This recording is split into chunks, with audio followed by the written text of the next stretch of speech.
Tu peux quand même expliquer un petit peu ton terroir? Oui, voilà, c'est ça que j'allais dire. Donc, le terroir de Limoux, il est un petit peu compliqué. Les sols, globalement, c'est des sols argilo-calcaires avec des grosses argiles un petit peu lourdes.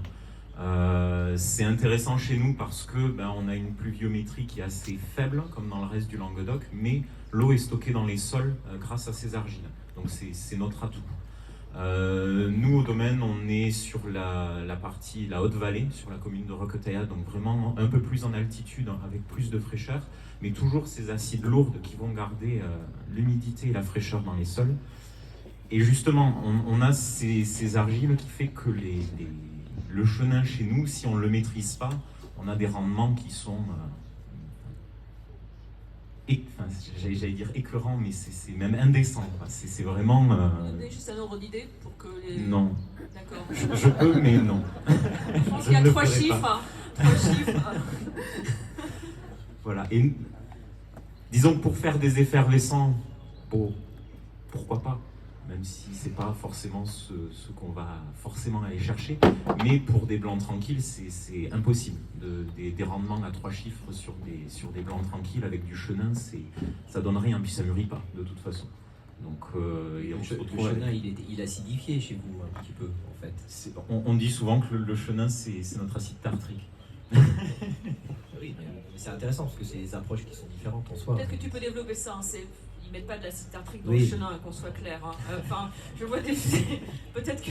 Non, mais c'est intéressant parce que traditionnellement, c'était pas un cépage qui était poussé pour sa qualité en sec, c'était un cépage qui revenait équilibrer les autres. C'est un Mosaque et le Chardonnay qui étaient plus mou. Ouais, puis le Mosaque, surtout le Mosaque est notre cépage un peu emblématique chez nous, qui est quand même un cépage un peu mou et qui a besoin d'être un peu ravivé par quelque chose de plus tendu. Et c'est vrai que l'assemblage des trois fait des choses intéressantes. Mais là encore, il faut quand même arriver à maîtriser pour avoir des équilibres intéressants, puisque cette verdeur de l'acidité, elle n'est pas intéressante. Donc finalement, pour en revenir à la malolactique, sur les chenins, je trouve que c'est quelque chose qui est presque, même en ayant des maturités normales, sur des rendements corrects, c'est quelque chose qui lui va bien au chenin. D'ailleurs, elle est faite sur les vins que vous dégustez. Une des choses qui est intéressante par rapport aux vignerons que nous avons invités, c'est qu'ils viennent aussi de régions viticoles où le chenin n'était pas fait en monocépage, où le chenin n'était pas le centre de cœur en fait des vins. C'est pas forcément des expressions terroirs, contrairement à ce qui se passe ici dans notre région où le chenin a quand même été un cépage historique et mis en valeur depuis plus de 1000 ans, hein, et qui a construit une histoire très complexe par rapport à sa diversité, sa versatilité. Que ce soit aux États-Unis, que ce soit en Afrique du Sud, que ce soit dans d'autres régions viticoles françaises, le chenin était souvent pensé comme un partenaire d'assemblage par ses rendements et par son acidité. Donc on avait une vision tout à fait différente de comment travailler le chenin et de pourquoi le chenin était planté. Et ça, il faut bien comprendre ça par rapport à la spécificité régionale qu'on a dans la Loire.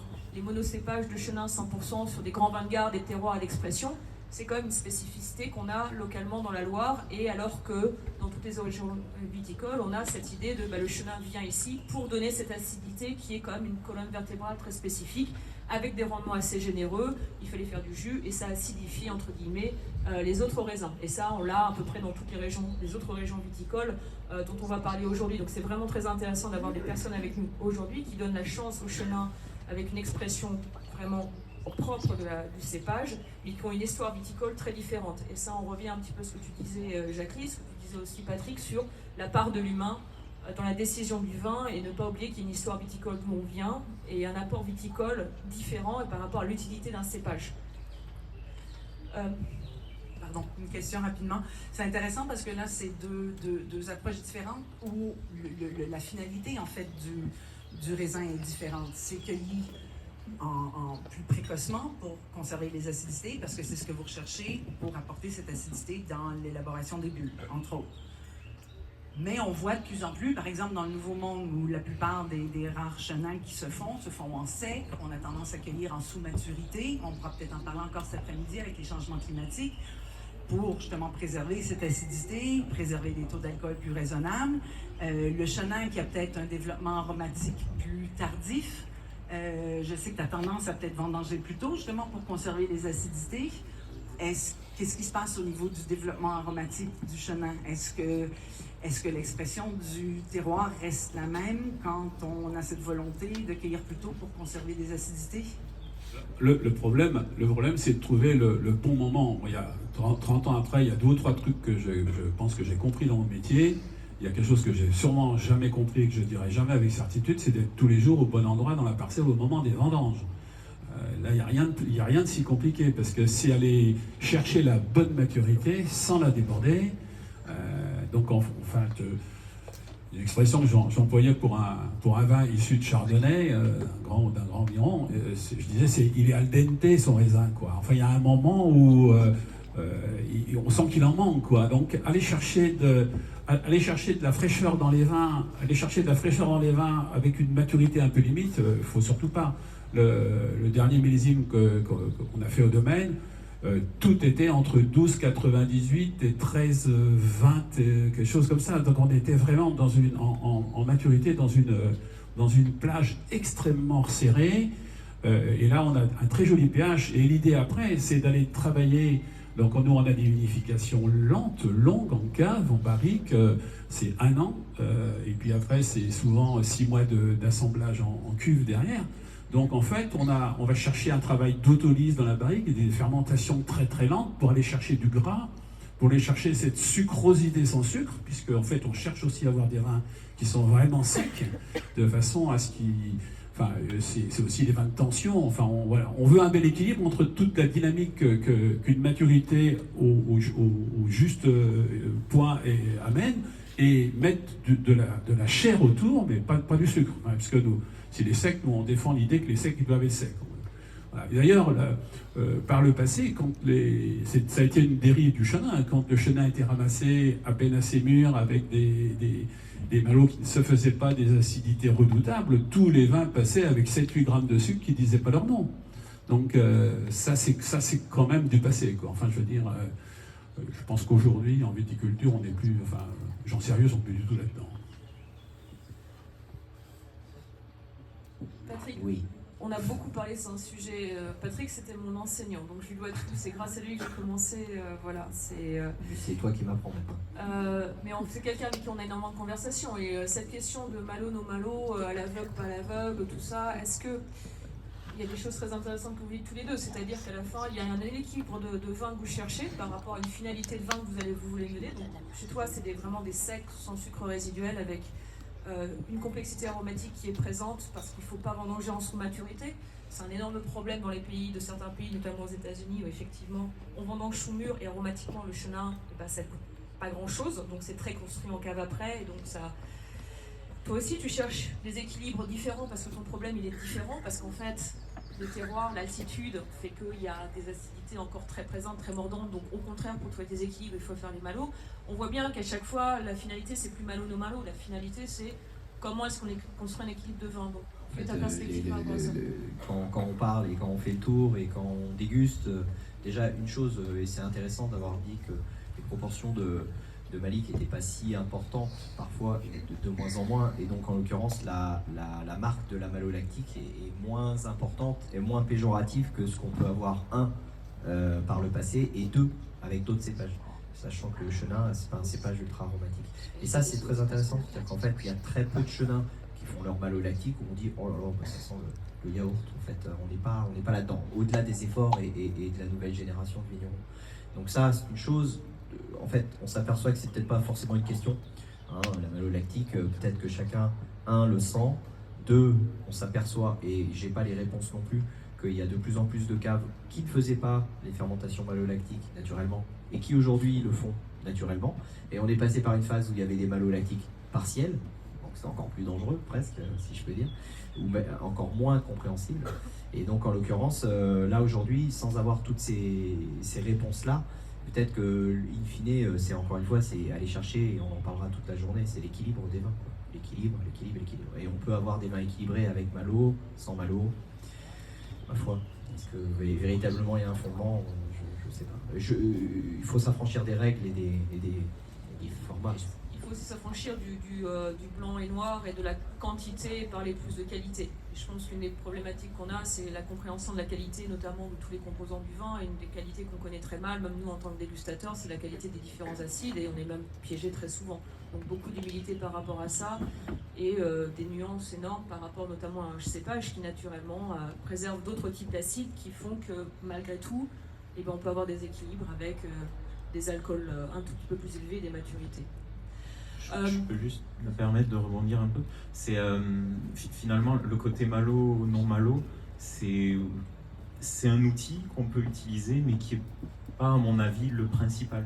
C'est-à-dire qu'il y a beaucoup de choses, enfin, nous, dans notre problématique à nous, qui est de limiter les rendements, par exemple, on va plutôt travailler à la vigne. On va travailler à la vigne sur tout un tas de petits leviers qui vont nous permettre justement d'avoir un équilibre qui va être correct dans le raisin pour ensuite faire les vins qu'on veut faire, plutôt que de les triturer ensuite à la cave.